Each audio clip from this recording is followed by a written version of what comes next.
On today's show, we're going to talk about how do you bust through burnout, right? A lot of people are back to work. They are working harder than they've ever done before. And how do you make sure that not only you, but your entire team can make it through? Salon owners are some of the most amazing people on planet Earth. The only problem is sometimes their hearts are so big and they give so much of themselves to their staff and guests that it creates unintended consequences. Our goal is to change the industry by elevating the way the rest of the world sees salons, spas, and barbershops and give it the credibility that it truly deserves. This is the Salon Owner Evo Revo Show. Hey guys, what's going on? I am Jason Everett, and on today's podcast, we've got some really incredible resources for you. I think you're going to get a lot out of it today, and as always is Mr. Doug Campbell. What's up, Doug? How's it going? Dude, as always, good to see you. Congratulations, by the way. Last night you were on a little TV show called a CNBC. Congratulations, man. That was a big deal. Yeah, that was pretty cool. Yeah, little nationwide interview there. So that was, just a little something. If you, in case you missed it, you can go on our page and go on a High Performance Salon on Facebook and go check that out. We shared it there, so you can take a look at the quick clip of Doug talking about what salons are like as you're going back into them. What are some of the things that you're seeing inside salons? But if you guys are inside salons, you probably know what you're already doing. A couple of the things I just want to talk about today, Doug. Burnout is a real deal inside the salon, right? There are people right now that are going back to work. They're putting on masks. You've talked about this and you talked about on the show, right? Is that, that there's a level of like relaxed dress code and like things you're trying to figure out because people are just slammed. You're having Christmas level business right now while you're back into the salon. Burnout is a real deal, right? Can we talk about that for a little bit today? Yeah. I mean, I think that's one of the things that you've got to be aware of, especially because people are coming back from not working for a period of time, excited to be back. But then the reality of the world hits, the long days, the being on your feet, the heavy schedule, and then, having to have that mask on. The mask is the biggest thing. It's driving people nuts. And there's real issues with that. I mean, it's not just it's uncomfortable and weird because you're not used to operating that way. You have to enunciate very well because people can't understand what you're saying. I remember the first couple of days we're open, people were having to repeat themselves so much and have to resist that thing of just snatching the mask off and saying what you needed to say. But anyway, there's a certain amount of your breathing is going to be different because you are breathing in more CO2 than what you're normally doing because it's being all trapped to your face. So yeah, all those things add up to where very quickly people can start to get burnt out. So yes. Yeah. And I've seen a lot of people are talking about this and they've been saying things like, they're like, my lips are tingling, like my face is numb, like I'm having I've got lots of headaches, like all these things are going on. And I think those are all signs, again, of like, to your point, lack of CO2 from depending on what kind of mask you're wearing.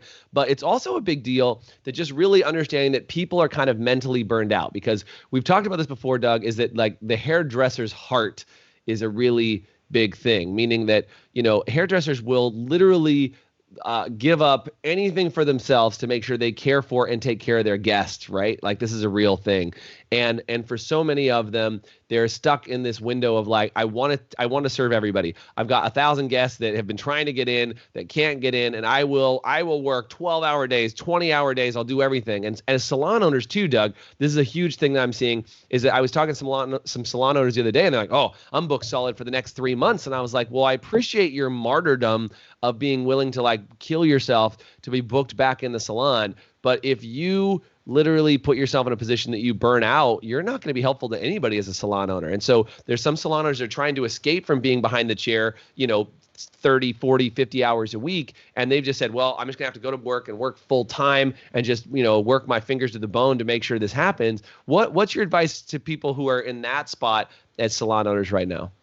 I think it's about balance. You've got to work your way through that. I mean, it's like, your business in general is going to be busier, not just you behind the chair, but everything else. So how are you balancing that? Are you able to turn the switch off when you go home, which I think is super important. I think that's a lot of the owners that I've been talking to, part of the problem is like, I'm doing this, then I'm going home, I'm eating dinner, and then I'm working till like 11 o'clock at night. And it's like, that's not sustainable. So one is like, who on your team can you lean on? Yeah. What can you do? How can you shift hours at the salon that you're open so that it's not trying to cram so many people into this number of hours? Opportunities for young people coming up. I mean, this is the best time to be a new person into this industry. Totally. Because there's so many new guests. I mean, people are being flooded with new opportunities. And, again, the negative is that there's some salons that didn't make it. The positive is that there's new guests coming into other salons, and people are really evaluating what their relationships are inside of salons. This last week, actually, was it this week? Yesterday, we did a training program inside of the High Performance Salon Academy called Busting Burnout. And we did a whole in-depth deep dive into, how do you set up the systems that you need? How do you create all these things? Those are for our members that are inside our main program. But I think if we can share with you guys a couple of things that would be. And by the way, if you're worried about burnout, comment with the word burnout below, because I think for a lot of salons, that's a real thing that's going to happen, is that you're going to get burnout. You're going to have team members that are irritable, that are cranky, that are starting to get frustrated, right? And if you've seen some of that, do me a favor and say "seen it" in the chat, because I think that for a lot of salons, you're going to have people that are just, they're on the edge, they're starting to get frustrated. And we've got a challenge for you guys today that you're not going to want to miss. So just stay tuned, and we'll talk about that in just a second. Is we're going to give you a challenge today that'll help you bust through that burnout and make sure that burnout doesn't happen to you and it doesn't happen to your staff, because I think there's a lot of people. Yeah. And by the way, Sandy, thanks for saying, she said burnout. Mark said burnout. And I think, as you're looking at what you're trying to accomplish, right, and you're trying to see, okay, how do I make sure that I don't burn myself out? There's a big self-care ritual. And Doug, just let's talk about like some self-care that you do, some self-care that I do, and that what we talk about with all of our people inside the academy. I'm going to just drop a couple. Would you mind putting a couple in on yours too, from what you do? Sure. Yeah. So for me, I do something daily called the daily gratitude process. I learned it from Alan Walters and from Blair Singer. That's something that we talk about inside our academy all the time. And I was going to pull it up. I don't know if I can pull it up real quickly here.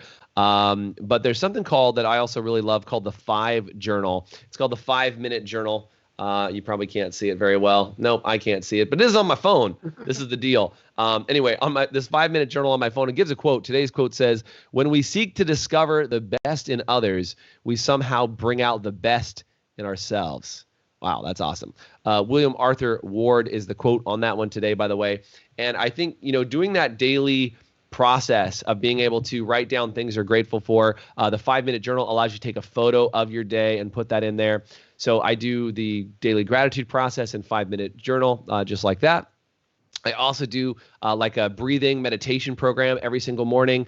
And then my wife and I have planned times throughout the week that we do something just for ourselves, because we have kids. I've got a 3-year-old and a 6-year-old. And so we do a date night every single week, provided that we can. We haven't been able to during, Corona time.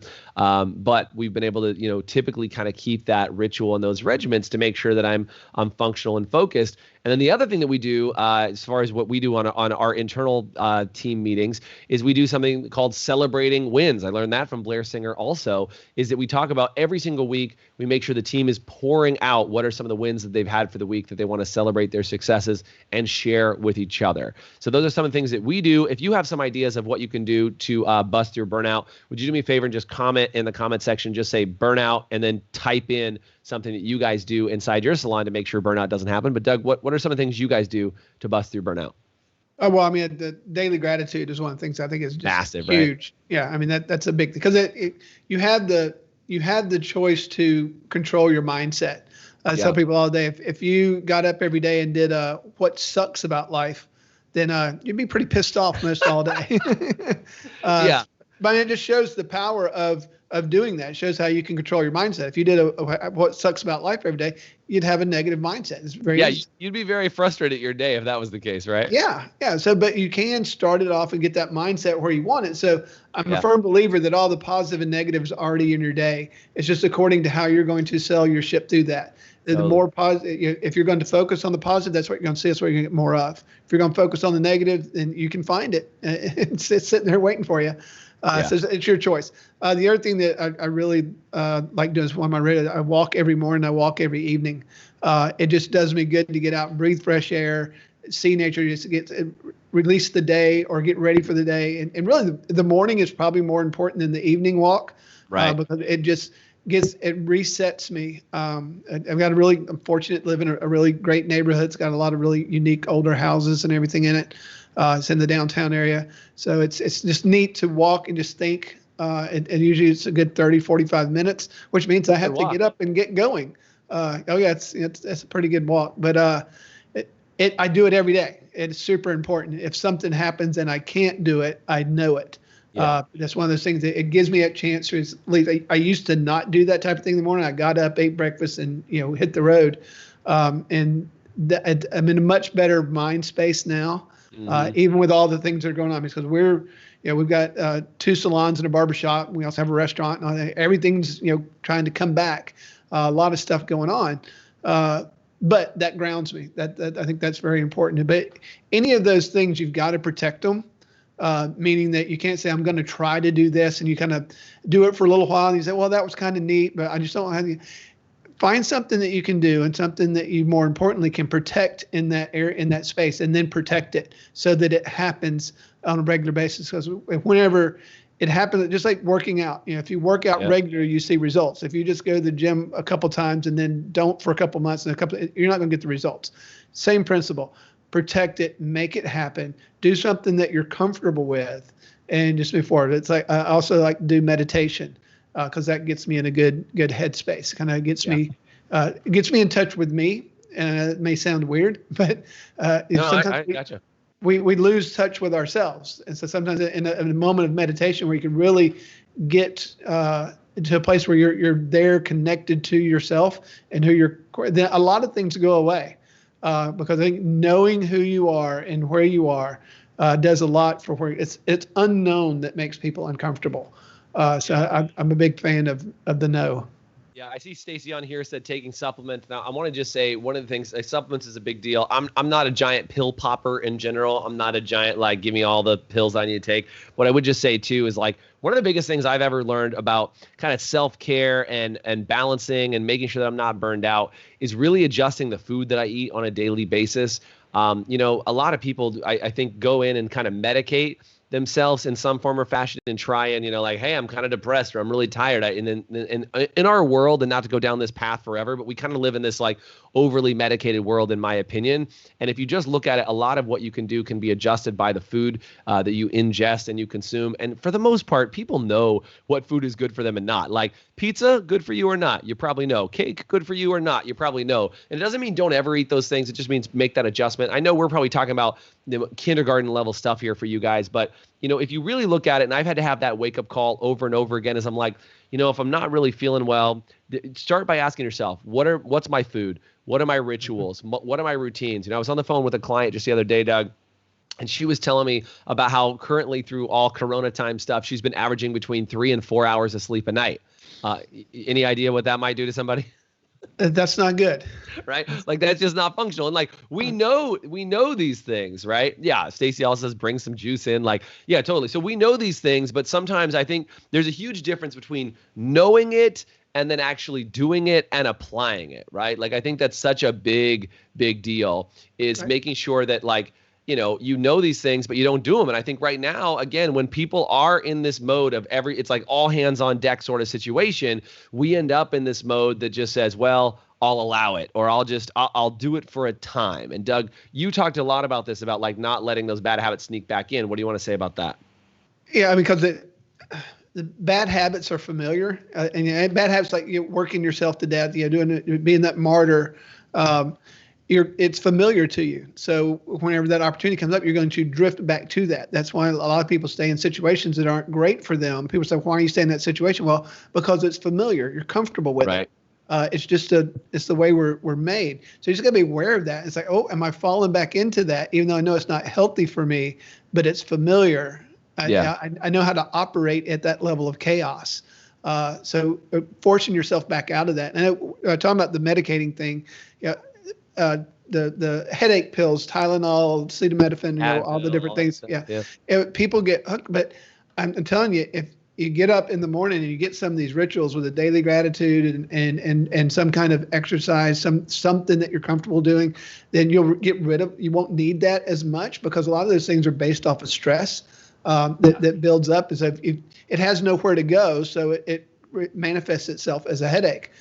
So just give that a shot and see if some of those things don't start going away. But there again, though, popping that Tylenol is a habit as much as it is anything else. So you're going to have to break the habit of I feel like something's coming on and popping one. Try to do some other things and resist the taking the Tylenol. Just because less junk you put in the body, better off you're going to be long term, in my opinion. So I think there's better ways of handling some of that than the quick fix, because then it's the go-to thing, and that's just not healthy for you long term. So anyway, didn't mean to go too far down that hole. No, man, it's good. And I think, one of the things we talked about on the Busting Burnout training yesterday that I think was helpful for all of you guys to be able to use and have access to is that, we just made a list. Like, it was a really simple list. We said what fills up your bucket and what drains your bucket. Like, literally that simple of a list. So this is challenge number one. I guess I'm going to give you 2 challenges today, but 2 challenges as part of the podcast. Number 1 is make a list. Just take a sheet of paper, draw a line down the middle. On one side, write fill up, and on the other side, write drain out.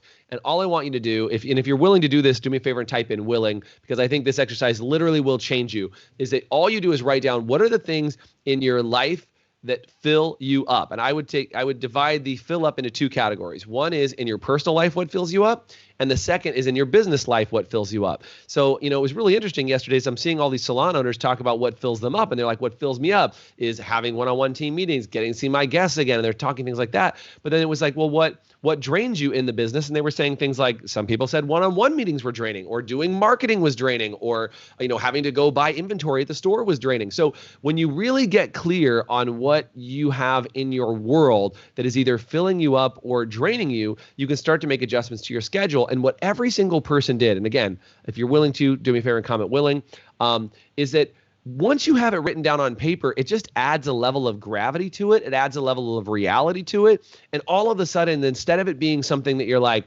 yeah, I kind of have a good idea of what that's like, you actually get to know. And again, remember, you can do that list over and over again, but I think now is the best time you could ever do that list, is put that list in place, figure out what fills you up, what drains you, and just post it somewhere. Whether you post it, at your house or at your work or whatever, and just be like, hey, you know what? I need to, like somebody said on the thing yesterday, Doug, I think it was Letty. She said, laundry drains me at home, right? Can you relate to that one, right? I'm like, forget the laundry. Like laundry makes me crazy too, right? Yeah, laundry never ends. That's the irritating thing about it. It's like, I just did it. Is it like no matter what? And again, I got 2 kids, like laundry is a never ending battle. And I said, I know this sounds a little crazy. I said this to Letty yesterday, but I said, Letty, what if, I know it sounds crazy, but like, what if you just took the laundry that you did and just sent it out to a fluff and fold one time, just one time? You know what I mean? Yep.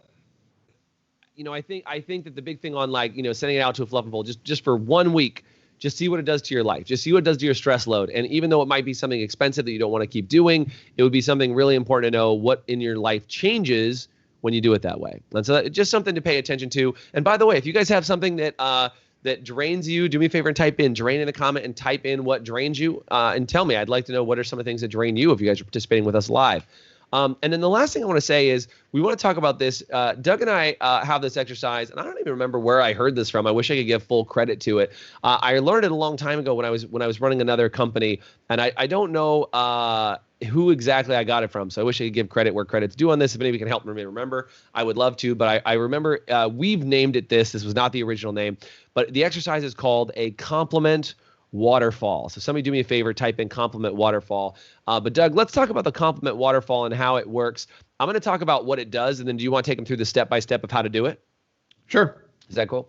Yeah. So here's the deal. On a compliment waterfall, the point of doing it is that, I'm just going to be really honest, sometimes, this would never happen in your salon, clearly, but sometimes team members get bitter and snarky and biting with each other and make up stories about each other and just get pissed off at each other and start to imagine all these stories about each other. That never happens inside the salon, right, Doug? Never? They're all... I don't know what you're talking about. Yeah, never happens. So sometimes that can happen. And I'll tell you, my own personal story was I was working with this gal, and like her and I hated each other. Like, I'm just going to tell you, her and I still to this day do not get along. We had to work together every single day. And I was sitting there and we talked about this compliment waterfall where you give compliments to each other, and Doug will take you through the process. And I had to give this gal a compliment. And I was like, I literally, as I said this exercise, in my head, I thought, there's no way. I have nothing good to say about this person. And this is me, right? Like I'm literally working with her. Her and I are counterparts. And I was like, I cannot think of one thing to say that's good about this person. I can't do it. There's not one thing in my mind. And you know what? We are going around, and we'll take you through the exercise. We're going around, and as the other people are saying nice things, I'm like, oh, I guess she is okay. Yeah, I guess there is something. And I couldn't think of one good thing, Doug. I'm telling you. And so as we're going around, it was the hardest exercise for me because this person I loathed and despised and just thought was like my mortal enemy. And we got to me, and I was able to muster up some compliments for her. And it totally changed me. It changed my perspective. It made me reflect on kind of like what I was really doing to kind of poison our relationship, and like everything that I was doing with her. Every interaction had that same attitude. I'm like, I can't think of one good thing to say about this person. That was literally how I treated every interaction with her. And like, how would that work inside a business when the two of you are trying to work together if that's the case? You know? Right. So, yeah. All right. So here's the deal. Go ahead, Doug. I'd say it's very powerful. It's a powerful exercise whenever you do it. It's something that has. Do you want me to go through the walkthrough of it? Walk through the step by step, because I want you guys to do this. If you're willing to do it, do me a favor. Like, so just say waterfall in the chat if you're going to do it. But Doug, why don't you take them through? How does this work? How many people should it be? So you can do it either in person, or you could do it in Zoom, according to how big your team is. So you'd have one person that is receiving the compliments, and then everybody else. So that really, you put them in a circle works best. So you have 5 or 6 people. One person gets in the middle, and they face each person. So they're facing a person. That person gives them a compliment. All they can say is thank you, and then they turn to the next person. Because a lot of times we want to deflect the compliments. We want to say, oh, yeah, but, and we try to devalue compliments that are given to us. So this doesn't allow you. You have to absorb it. You have to take it. And that's hard. And sometimes it's emotional for people. They turn to the next person. They give them a compliment. They say thank you. And then you just rotate through. Each team member gets their time in the middle. But very powerful whenever you hear other people complimenting people that, say, oh, well, that is true about them. Oh, that is true. And then when you hear people, appreciating you in ways that you don't feel like you were ever really appreciated, just super powerful. We just did it with for our front desk staff, with the rest of the team. It was just for the front desk staff, because they're the ones, at this point, they're taking the brunt of it. I mean, they're, handling appointments, phones, things are just nuts, and they're the ones taking them and keeping everything running smoothly. And it made a big difference. Not that they didn't feel appreciated, but they felt super appreciated and super special, and just really gave them the energy, which some of them were probably at the point of burning out and blowing up. It just re-energized them in a way and made them appreciate it. There again, you could do the what's wrong with everybody, which that's kind of the default that we fall into as we talk about what's wrong with everybody, and not what's good about people. So being conscious about walking down that road of saying, let's do this. Let's talk about what's good, and everybody has to do it. And it's a little. Yeah, that is the key. Like you could screw this exercise up by just saying, does anybody have any compliments for Doug? No. Right. Right? Like the way it works is so that one person whether they stand in the middle or whatever it is, and they literally turn to every single person. You can do it sitting down in chairs and just go around, and like if everybody's sitting in chairs, be like, okay, we're all going to give a compliment to, Sarah, or to, Roger, or to Mike, or to whatever, and go all the way around. It's okay. It's better if they can face the person. It's a really big deal. Normally what happens is you will have your entire team in tears within the first 1 or 2 people. Yeah, Doug? I mean, that's it's because we're not used to that level of vulnerability, and that's why it's super powerful that all you can say is thank you. You can't devalue the compliment. You have to. Yeah. No justifying. No, don't. Yeah. Right. And then sometimes people that may have a little problem with each other, they like really connect on this thing because it's a powerful process for sure. Yeah. Yeah. So guys, like I said, I wish I had a credit to give where credit's due. I know we've modified it a little bit, but I think this compliment waterfall is a great challenge for today during the podcast. And again, we want to continue to give you guys more challenges. If you guys are down for more challenges, do me a favor and say challenges in the chat, and we'll keep working challenges into the podcast. We want to give you something that's applicable. You can run in your business every single week that you're like, hey, what the hell do I do on my next team meeting? How do I make sure that it's fun, it's entertaining, and we'll give you those challenges. And if you guys want, other things, you're like, hey, Doug and Jason, really appreciate the podcast. Because again, I think we're on like episode 8 right now or something, Doug. We're kind of cruising along. along through this process.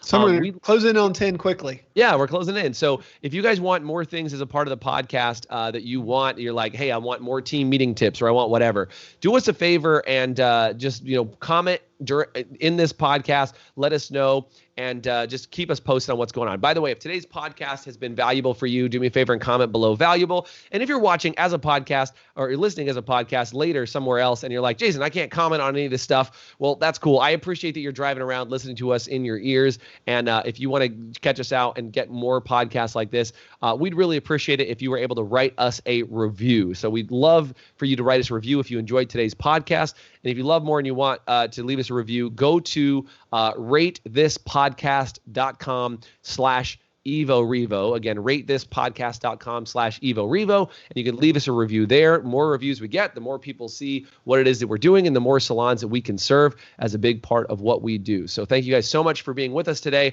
as a part of the show. Share this. You can find it on YouTube. You can find this on Facebook. You can find it on Instagram, and you can find it on your favorite place that podcasts are broadcast. Doug, thank you so much for being on today. Everybody else, thank you for being here. And I hope you have an exceptional week as you get back to work. Take care, guys. Thanks for listening to the Evo Revo podcast. If you liked today's episode, please subscribe, leave us a review, and you can always get more information, including show notes and the video episodes at evorevopodcast.com.